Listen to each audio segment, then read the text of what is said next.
So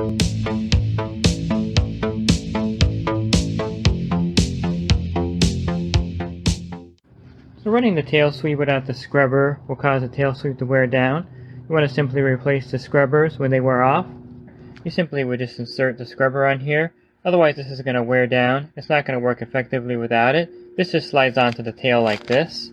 This is a very easy part to fix and replace.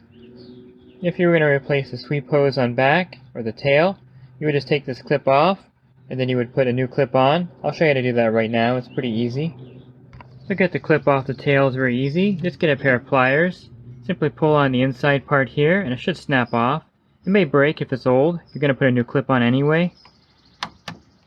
So it should come off fairly easy, or it'll break depending on how old it is.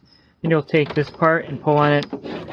Hold this part firmly with your hand and pull on this part, and it should come off. Then you'll take the new sweep hose and slide it on here.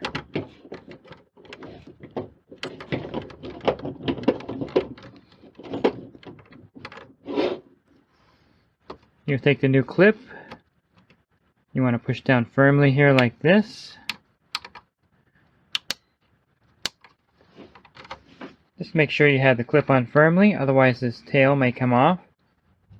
If they were operating the cleaner without the scrubber, you may notice that the tail sweep pro is worn down. This one here is in new condition, but this part wears out.